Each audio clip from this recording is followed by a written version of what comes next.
Hi everybody, I'm Katrina Amogawin and welcome to Basic Modern Calligraphy Workshop. So I'm Katrina from Rooted and Grounded. So just want to introduce myself, and I'm the founder of Rooted and Grounded. And first and foremost, I'm someone who loves pen, colors, paints, books, and anything nice that you think about. So I am into calligraphy since 2013, and my journey is not as easy as everyone thinks. So it was love and hate relationship between my pen, between my paper, and sometimes I feel like giving up, but at the end of the day I prefer like picking up myself and then go back in writing and then practice every day as everyone else does. So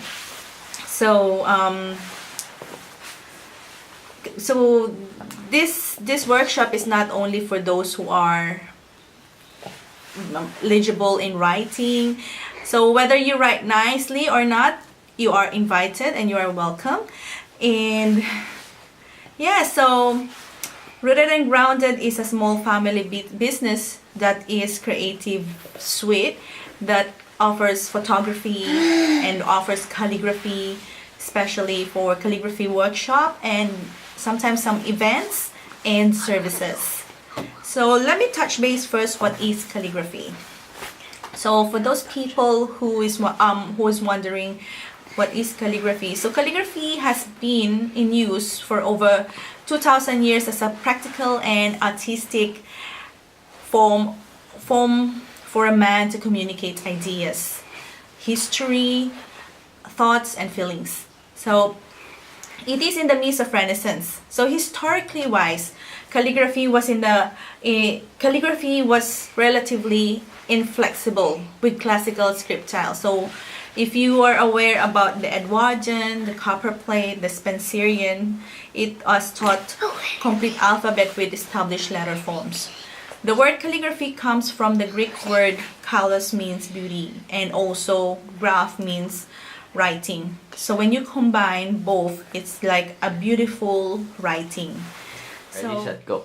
What is modern calligraphy? So in response to recent increasing interest in both calligraphy, in spite or perhaps because of a fast advancing computer age, legible, explicit, and is much more appreciated now than ever. So the aim is uniformity, to make each A, each B will be the same with the rest of and so forth. But practice was about striving toward correct predetermined shapes. That's how it works last time. But right now there is so much satisfaction in creating beautiful writing. So it is more on the second sound of the pen, maybe when the pen nib gliding across the paper, and also the swirls of the letters. Maybe that's one of the things that is unique in modern calligraphy. And the flourishes that's come and across in every letter, in every paper, and of course the usefulness of the skill in day-to-day life. So that's the difference now between the calligraphy last time and the modern calligraphy right now. And which is, I absolutely love and respect the history of craft, how they do it. I do respect that. But my personal approach is about finding one's unique style. And I am confident that anyone can do that. And there is no right and wrong whenever you do a modern calligraphy.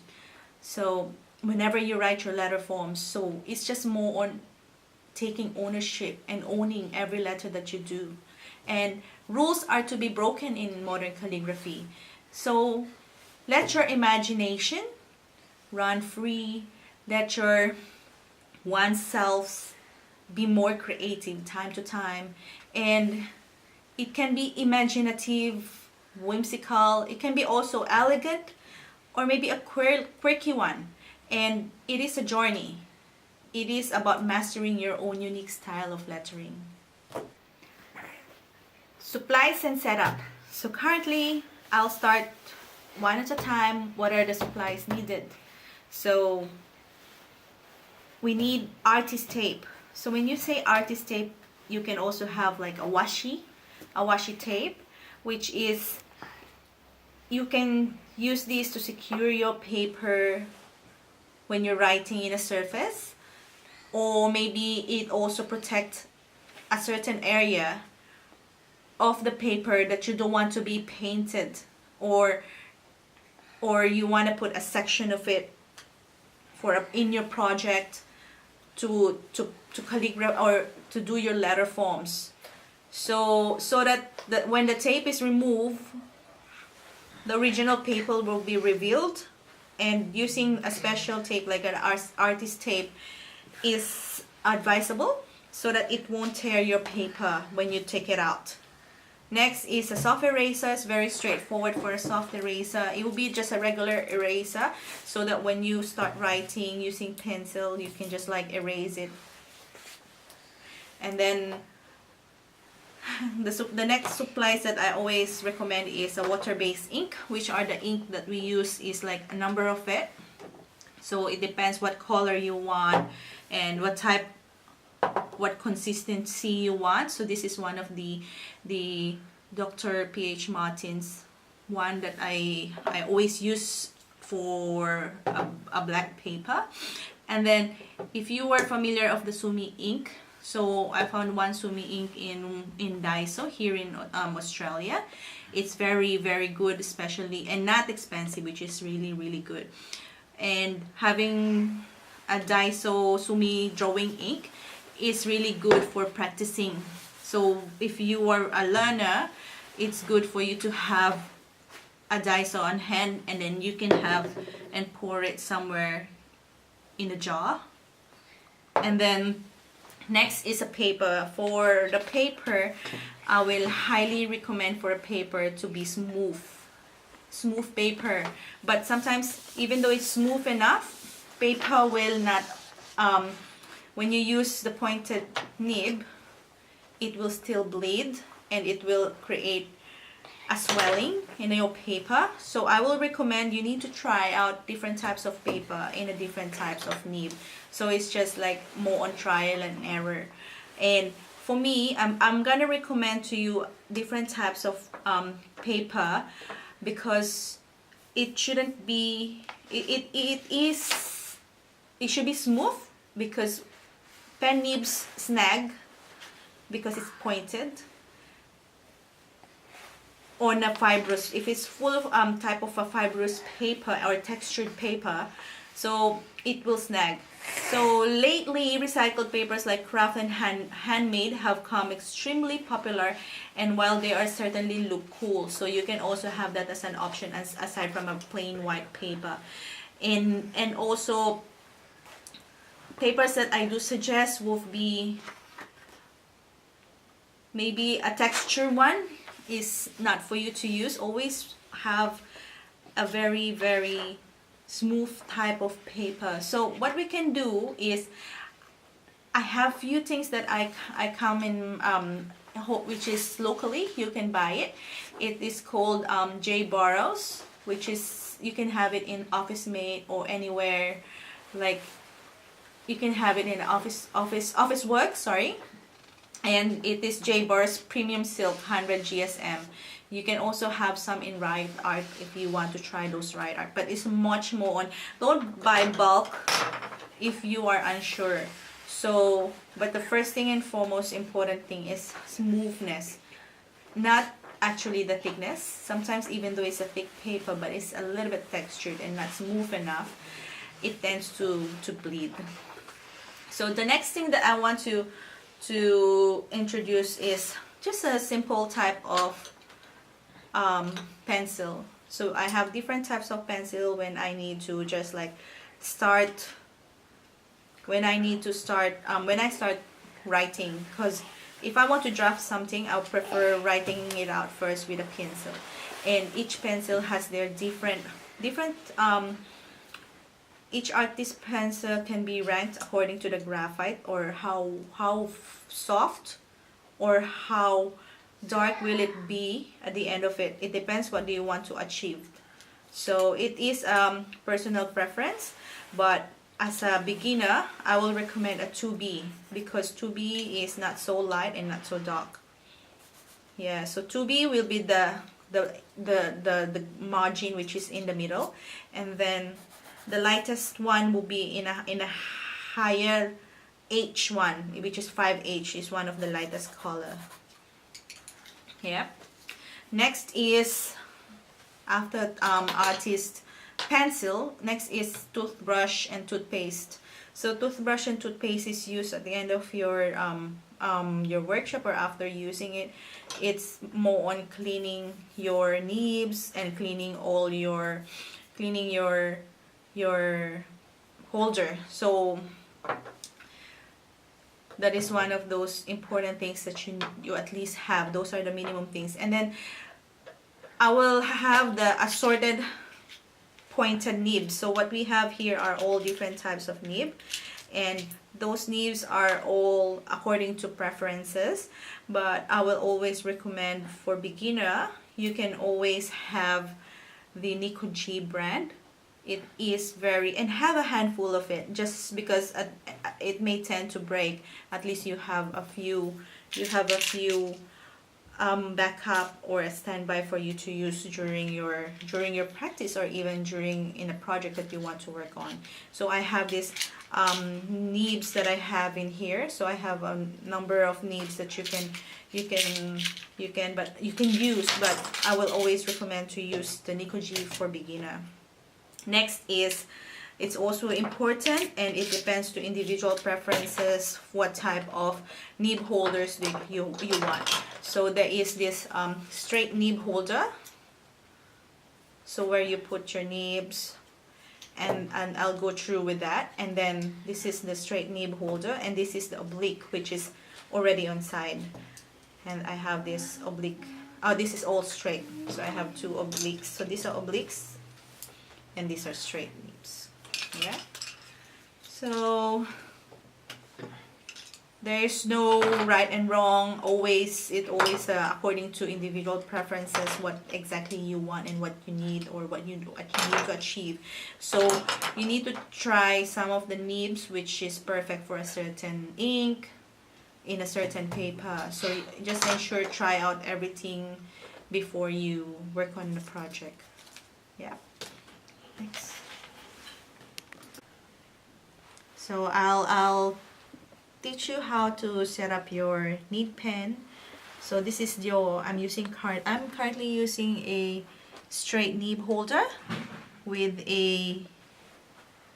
this is a Blanzy from France. So all new nibs must be set up before using.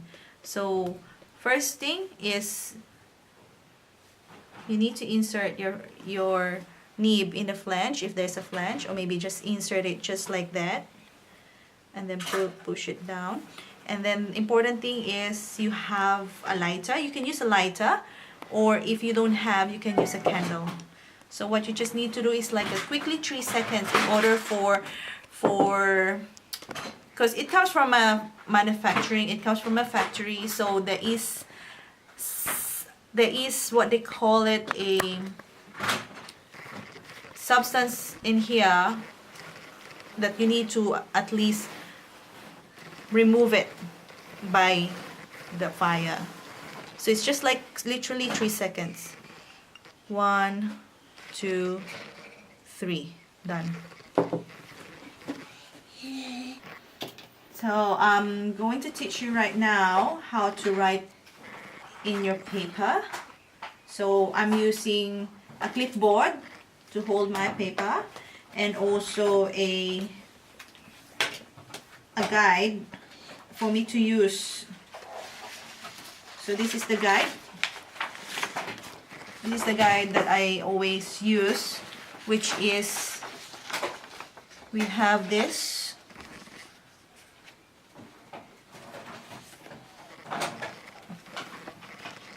That's the guide.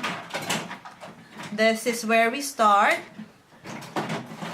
and then this is the middle one, And then if it's with those like letter J with a tail, you can extend all throughout underneath down here. So I'll try writing my name so that you'll see how to.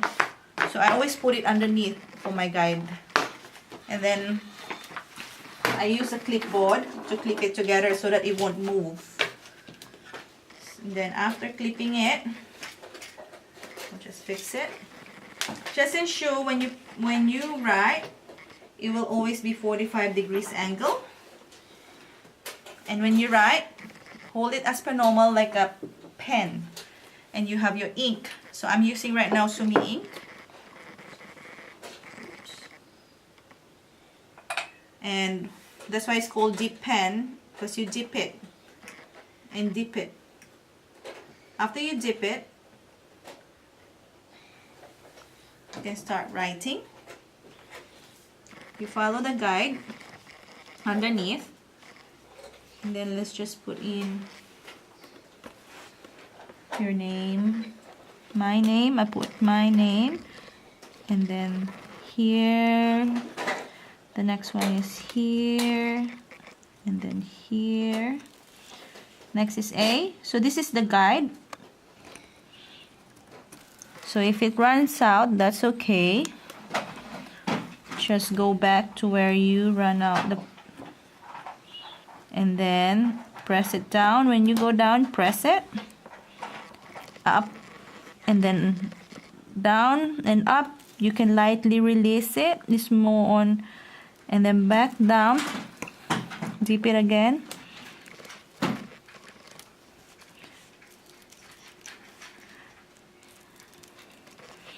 Back down is, and then up, my name. So you need to keep on dipping but not over dipping it. So the trick is up is thick lines, and then down is, sorry, up is thin, down will always be thick. Tap tap, not that one.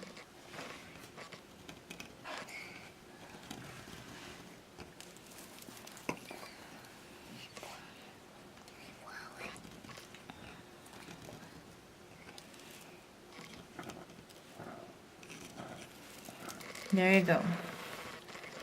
And then let it dry, and then you will see already.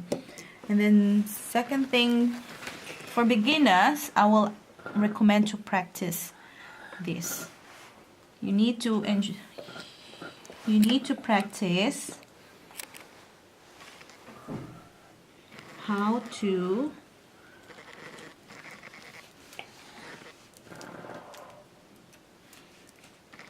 going down is thick. Going down is thick. That's what you need to practice. The control is the first thing we need to practice. So keep on practicing how to control your nib, your pen, so that you'll have a fluidity. So just keep on practicing until, so if it run out like that, it's okay. Just dip it again.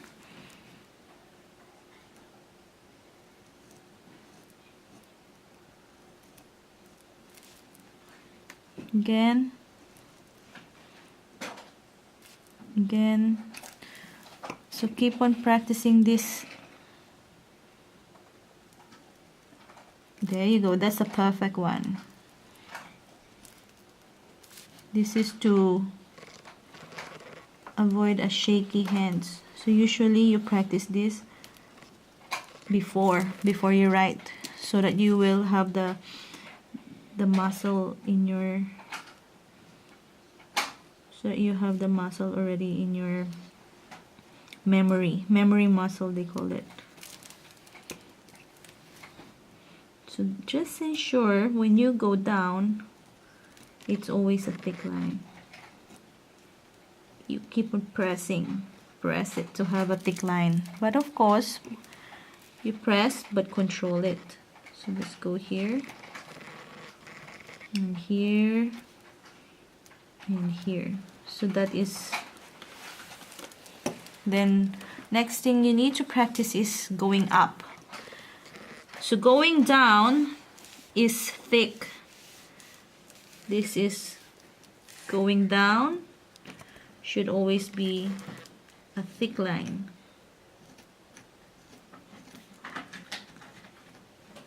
Thick. But going up must have a thin line. So I'll start from here, going up. Start from here. See the difference between up and down? The only thing is you need to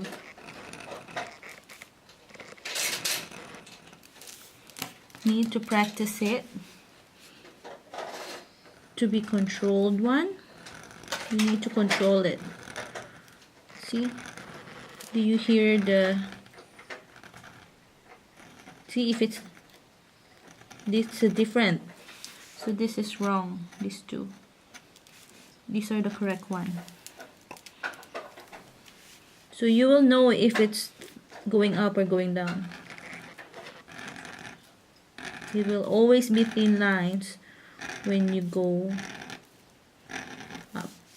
So this is thin lines. Just like when we write our name again.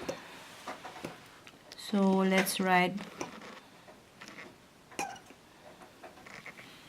word peace. So if you want to write the word peace,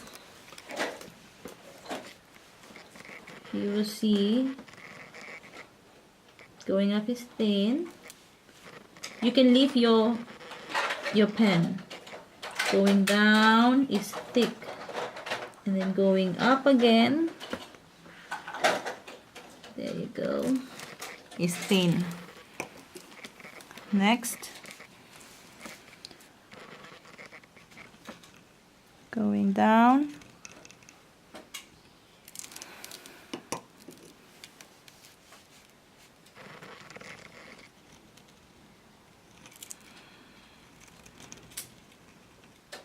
going up is thin, going down is thick, going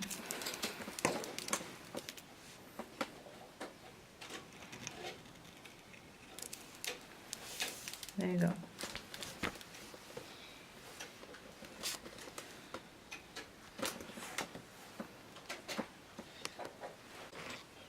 Alright, we are already now ending our modern calligraphy workshop, and just want to recap everything, that there's no right and wrong. It's more on practice until you get the style that you want. Own it, embrace it. Whatever your writing look like, it will be like, at the moment it's not how you want it, but if you keep on practicing and you keep on trying every single day, you'll progress.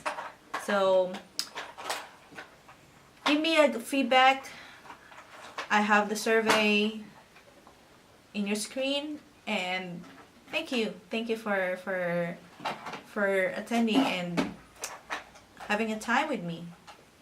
Thank you.